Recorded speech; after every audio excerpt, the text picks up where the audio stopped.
성도님들 평안하십니까? 고린도 전서, 고린도 후서는 신약 성경에서 가장 유명한 성경들 중에 하나이고, 이 전서와 후서를 합치면은 이 바울의 서신서들 중에서 가장 긴 분량으로서 그만큼 당시 고린도의 상황과 바울의 마음을 구체적으로 기록하고 있습니다.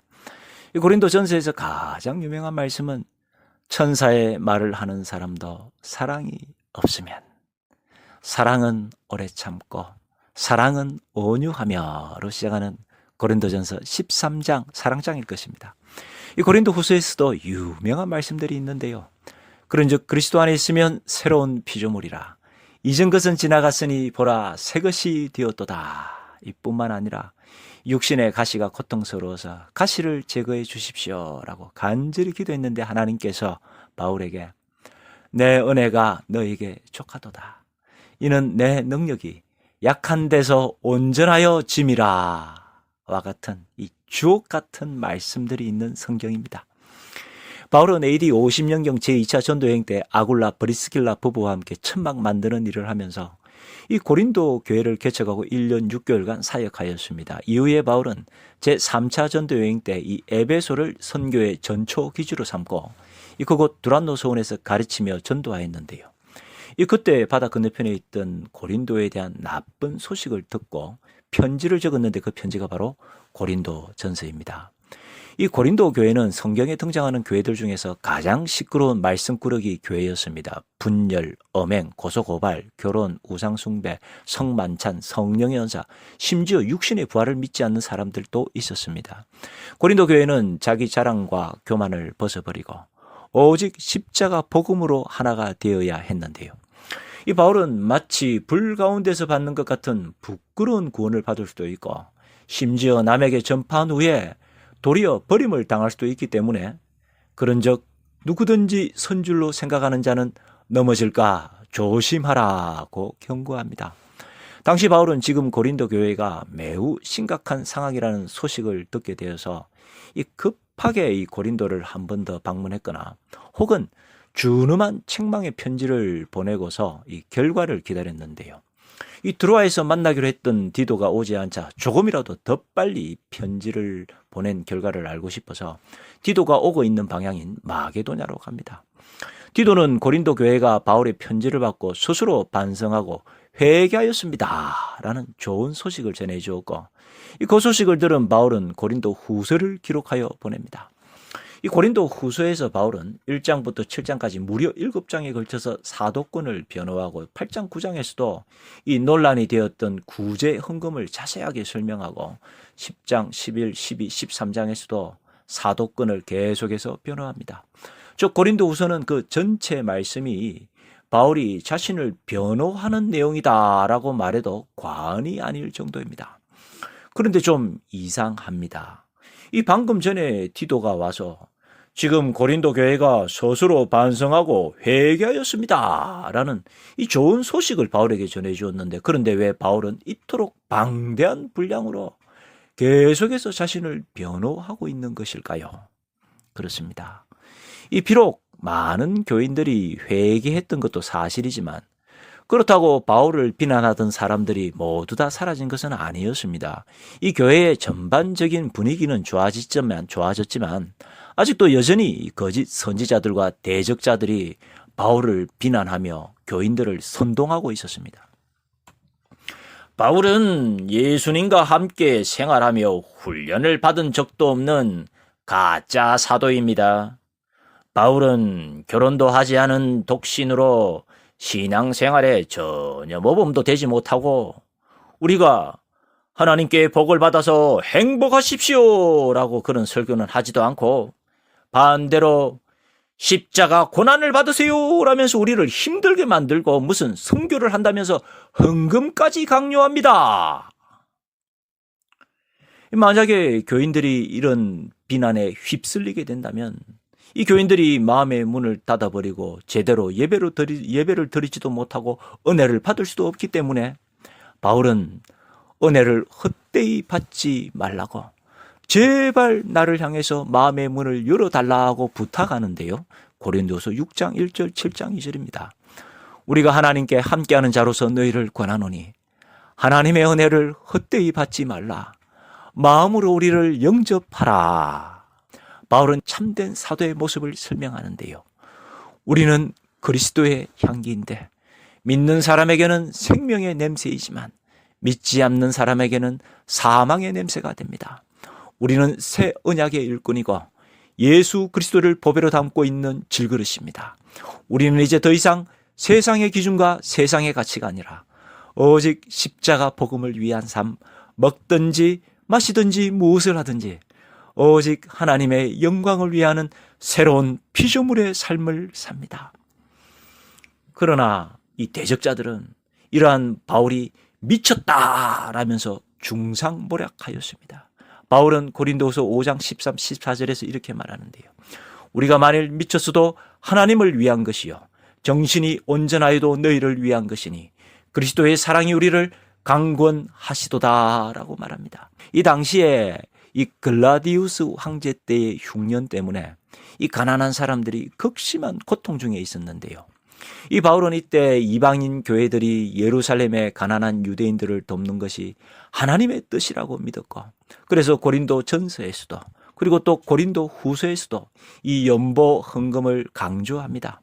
8장에서 바울은 이 구제 헌금의 원리는 넉넉한 성도들이 부족한 성도들의 어려움을 보충하는 균등의 원리이고, 할 마음만 있으면 있는 대로 받으실 터이요 없는 것은 받지 않으신다고 헌금의 자발성을 강조하고, 9장에서도 각각 마음에 정한 대로 할 것이요 인색함이나 억지로 하지 말지니 하나님은 즐겨내는 자를 사랑하시느라고 말하며, 적게 심는 자는 적게 거두고 많이 심는 자는 많이 거두는 헌금의 영적 원리, 즉 우리가 하나님께 바쳐 드릴 때에, 우리가 하나님께 드릴 때에 하나님께서 더 큰 복으로 풍성히 갚아주신다라고 강조를 합니다. 그런데 대득자들은 이 바울이 헌금을 강요하고 돈을 괄치한다라고 중상모략하면서, 또 바울은 편지 글은 힘이 있지만 실제로 대면에서 만나서 이야기해보면 약하고 말도 제대로 하지 못한다라고 비난하였습니다. 바울은 제가 다른 교회로부터 물질 후원을 받은 적은 있지만 고린도 교회로부터는 어떤 물질도 받은 적이 없는데 제가 언제 헌금을 갈취했다는 말입니까? 저는 결코 그런 적이 없습니다. 저의 목적은 오직 교회의 덕과 유익을 끼치는 것입니다. 비록 자기 자랑을 하는 것은 어리석은 일이지만 그럼에도 불구하고 저도 자랑을 좀 해보겠습니다.